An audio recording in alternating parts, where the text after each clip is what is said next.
Fala pessoal, nessa questão da PUC, ele te dá um triângulo retângulo ABC, em que o ângulo reto fica aqui no vértice C. Ele diz pra gente que o cateto BC mede 1, então esse comprimento aqui é igual a 1, e a gente também sabe que a hipotenusa, que é o segmento AB, mede raiz de 2. Mede 2, desculpa. E ele começa perguntando qual é a medida do cateto AC.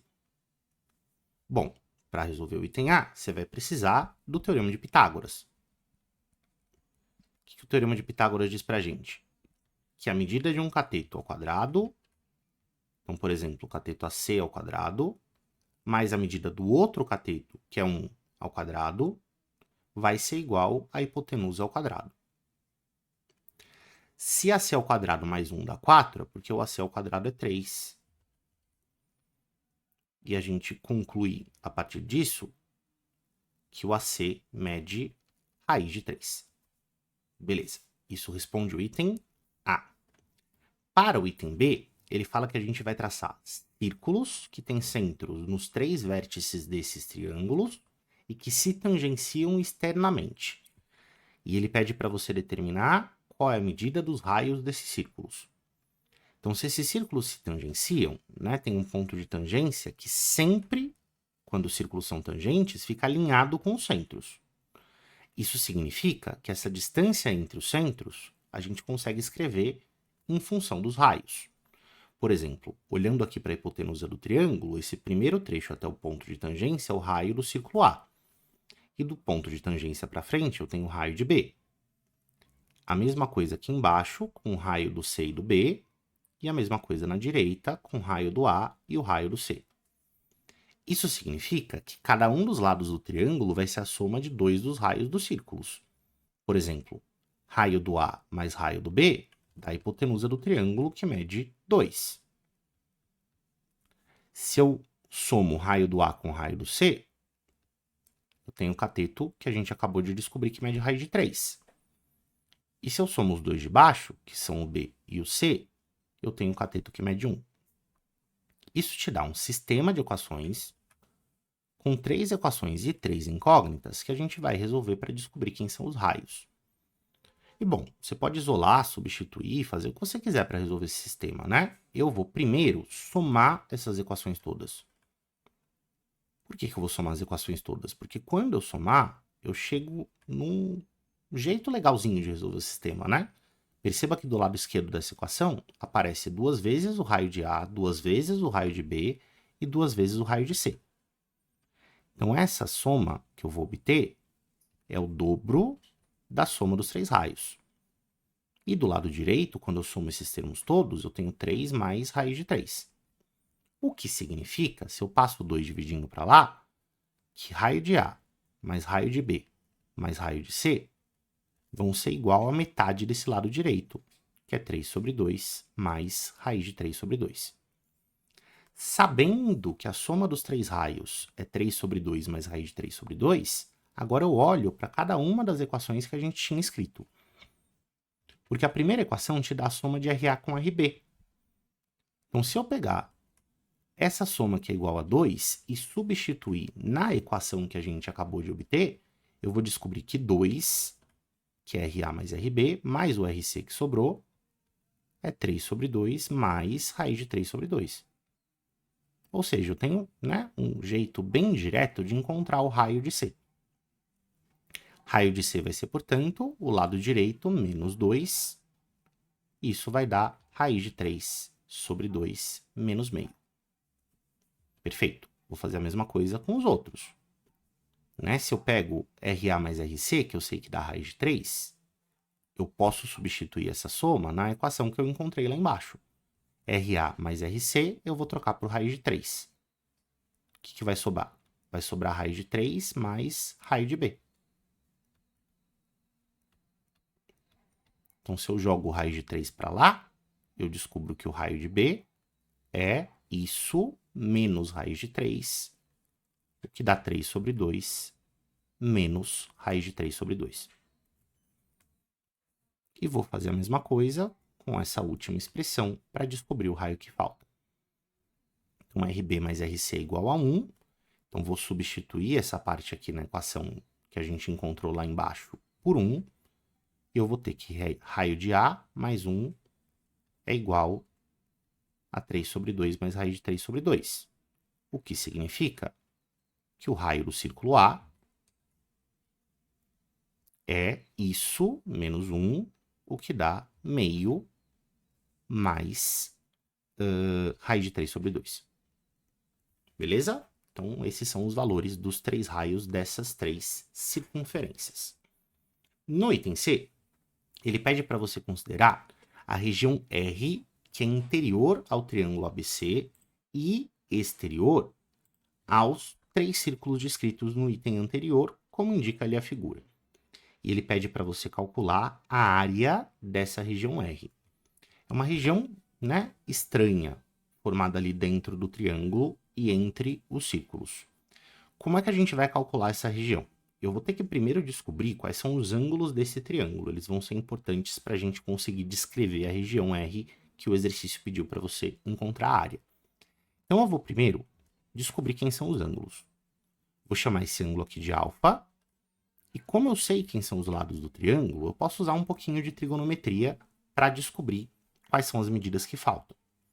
Então, por exemplo, se o triângulo é retângulo, né, e eu marquei o ângulo alfa, eu posso calcular o seno de alfa.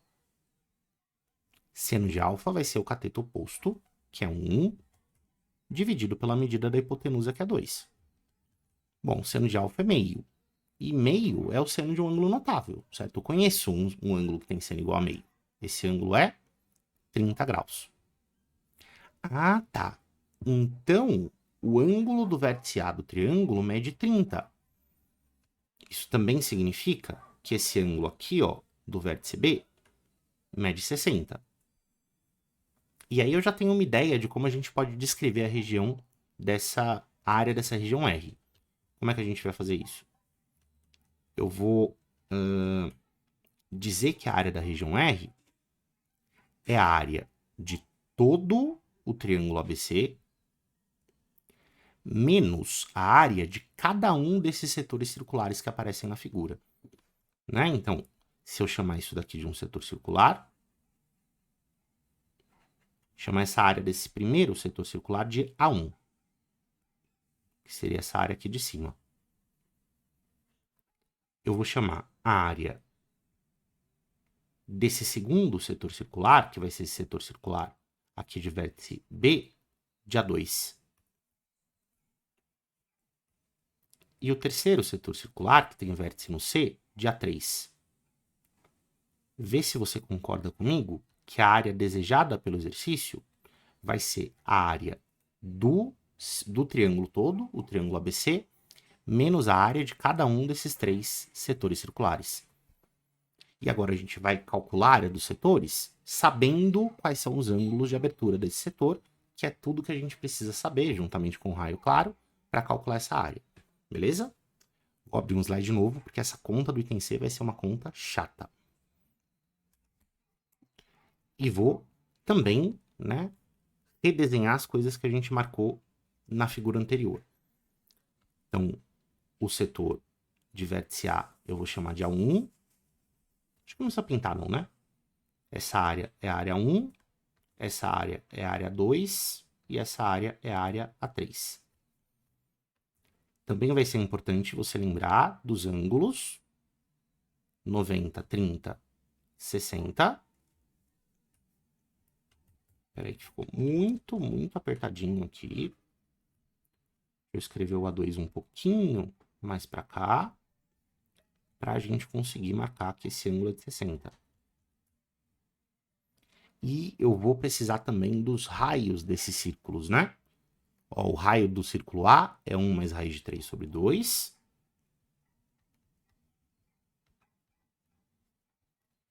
O raio do círculo B a gente achou como sendo 3 menos raiz de 3 sobre 2. E o raio do círculo C a gente descobriu que era raiz de 3 menos 1 sobre 2. Então, se prepara, meus amigos, que daqui para frente é só continha chata. Vamos lá. área da primeira região, que é a área do setor circular, com raio RA e abertura de 30 graus. O círculo todo tem área πr ao quadrado, certo? Para você achar a área de setor, você pode fazer uma regra de 3 com o ângulo desse setor e a área do círculo todo, que tem 360 graus. O que isso significa? Se eu dividir a área do círculo todo em 360 pedacinhos e multiplicar por quantos pedaços formam esse setor, que é a medida do ângulo, eu tenho a área do setor. Essa primeira região A1, por exemplo, tem uma abertura de 30 graus. Então, eu vou pegar 30 partes das 360 que formam um círculo.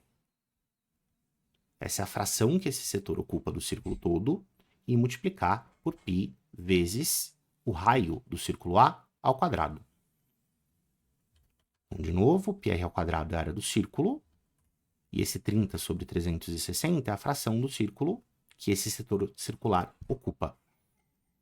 Olha que conta bonita a gente vai ter que fazer. Ó, 30 eu posso simplificar com 360, fica 1 sobre 12. E esse π sobre 12 aqui da frente vai ficar multiplicado pelo quadrado do raio. E quando eu elevo, né, uma fração ao quadrado, tem que elevar a parte de cima e tem que elevar a parte de baixo ao quadrado também. A parte de cima elevada ao quadrado vai ter que sofrer produto notável ali, né? Vai ter que abrir usando produto notável. Então, já vou abrir isso daqui. Quadrado do primeiro, mais 2 vezes o primeiro vezes o segundo, mais quadrado do segundo. O quadrado da parte de baixo é o quadrado de 2, que é 4. E aí eu tenho π sobre 12 vezes 4, que é 48. E esse número que sobrou aqui é 4 mais 2 raiz de 3.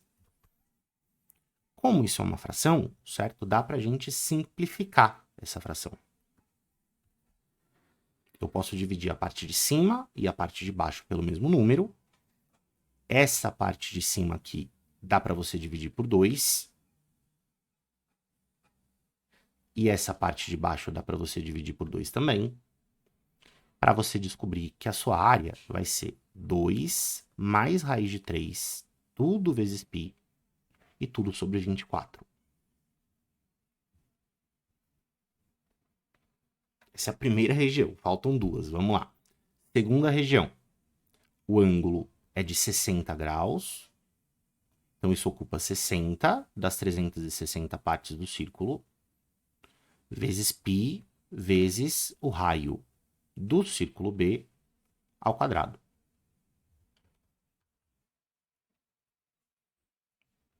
Dá para a gente simplificar o 30 com 360, o 60 com 360, fica 1/6. E aí eu tenho π sobre 6 vezes o quadrado dessa fundunga aqui. Usa produto notável de novo, né? Quadrado do primeiro, menos 2 vezes o primeiro vezes o segundo, mais quadrado do segundo. E a parte de baixo está dividida por 4, que é o quadrado de 4. Então, eu tenho π sobre 6 vezes, essa fração aqui vai ficar 12, dá para juntar o 9 com o 3, menos 6 raiz de 3, tudo sobre 4. De novo, dá para a gente dar uma simplificada nessa expressão, né? A parte de cima, 12 e 6, todos esses números são pares, então dá para dividir por 2, e a parte de baixo dá para dividir por 2 também. Então, eu vou dividir isso aqui por 2.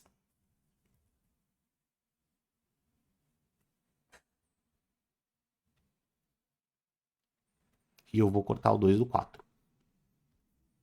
Então, em cima, nós vamos ficar com 6 menos 3 raiz de 3, vezes π, e a parte de baixo é 6 vezes 2, que é 12. Só números bonitos te acompanhando nessa resolução. Falta o A3, estamos quase. O A3 ocupa 90 dos 360 pedacinhos que formam o círculo, vezes a área do círculo, que é π vezes raio ao quadrado. O raio da terceira parte é raiz de 3 menos 1 sobre 2. Mesmo processo que a gente fez nos outros, né? simplifica isso aqui, dá 1/4. Então, vou ficar com π sobre 4, que é essa parte aqui da frente, vezes o quadrado dessa fração. Isso significa elevar ao quadrado a parte de cima e elevar ao quadrado a parte de baixo. Na parte de cima, você vai fazer produto notável de novo. Quadrado do primeiro, menos 2 vezes o primeiro vezes o segundo, mais quadrado do segundo. E a parte de baixo fica sobre 4. Isso aqui vai ficar π sobre 4 vezes 4 menos 2 raiz de 3, tudo sobre 4. Dá, mais uma vez, para você simplificar esse negócio. A parte de cima eu posso dividir por 2. E a parte de baixo também. Então, finalmente, essa terceira área vai ficar 2 menos raiz de 3 vezes π. E a parte de baixo tem 1 sobre 2, que veio da segunda fração, e 1 sobre 4, que veio da primeira. Então, quando você multiplica, isso tudo fica sobre 8. Beleza? Ó, estamos avançando, estamos avançando. Então, vou juntar essas três áreas para a gente obter a parte que tem que ser subtraída da área do triângulo. Vou fazer A1 mais A2 mais A3. Certo? E já que a gente tem uma expressão feia para calcular e não queria ocupar muito mais espaço do que a gente já ocupou, eu já vou colocar essa soma com o MMC sendo feito. Porque eu tenho uma fração sobre 24, eu tenho uma fração sobre 12, eu tenho uma fração sobre 8. Então, eu já vou calcular o MMC para facilitar a nossa vida. O sobre 24 vai ser o nosso denominador comum, né? O MMC de 8, 12 e 24 é 24. E para eu chegar no denominador 24, eu tenho que dobrar a parte de cima e a parte de baixo dessa fração. Na terceira fração, que está sobre 8, para chegar em sobre 24, eu tenho que triplicar a parte de cima e a parte de baixo. Então, essa soma aqui vai ficar o A1, que é 2 mais raiz de 3 vezes π sobre 24,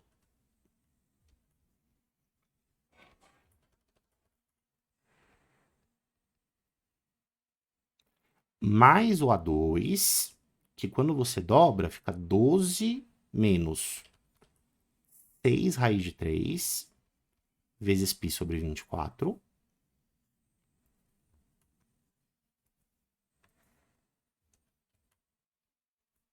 Mais o A3, que quando você triplica, fica 6 menos 3 raiz de 3 vezes π, tudo sobre 24. Beleza? Todos os termos que a gente está somando têm um π sobre 24. Então, para realizar essa soma, eu vou colocar esse π sobre 24 em evidência. O que vai sobrar? No primeiro termo tem 2 mais raiz de 3, no segundo termo tem 12 menos 6 raiz de 3, no terceiro termo tem 6 menos 3 raiz de 3. E quando você finalmente, puxar isso daqui para cá, quando você junta esses termos todos, a gente vai ficar com π sobre 24 vezes, tenho 12 mais 6, que é 18, mais 2, 20. Mas não, né? Vai ficar 1 raiz de 3, menos 6 raiz de 3, que é menos 5 raiz de 3, menos 3 raiz de 3, menos 8 raiz de 3. E, finalmente, para a felicidade de todos os que ainda me acompanham nessa gigante resolução, dá para você simplificar isso também. A gente vai dividir todo mundo que está dentro desse parêntese, que faz parte do numerador dessa fração, por 4, e eu vou dividir esse 24 por 4 também. Né? Numa multiplicação de fração, dá para simplificar alguém da parte de cima com alguém da parte de baixo. Isso significa que a área somada dessas três regiões, que é a parte do triângulo que não me interessa, vai ficar 5 menos 2 raiz de 3, tudo vezes π, sobre 6. Lindo, lindo, lindo. Agora, como é que a gente tinha combinado que a gente encontraria a área da região R? A gente tinha combinado que a gente ia fazer a área do triângulo inteiro menos a área dessas três regiões circulares. A área do triângulo todo é a área de um triângulo que tem 1 de base e o outro cateto, que é raiz de 3, é a altura. Então, a área do triângulo é raiz de 3 sobre 2. Isso significa que a área da região R vai ser raiz de 3 sobre 2, que é a área do triângulo todo, menos isso tudo, que é a parte do triângulo que não nos interessa. 5 menos 2 raiz de 3, tudo isso vezes π, tudo isso sobre 6. Ufa, chegamos no final. Então, é uma questão interessante, porque é uma questão que envolve, né, você perceber coisas interessantes. Começa tranquila, pede Pitágoras, depois você tem que resolver no sistema, e a ideia por trás do item C é uma ideia legal. Apesar de que os números são horrendos, certo? Você tem que fazer muita conta para chegar nesse resultado final, tá bom? Espero que você tenha gostado da explicação, que você tenha sobrevivido à explicação, e a gente se vê na próxima. Tchau!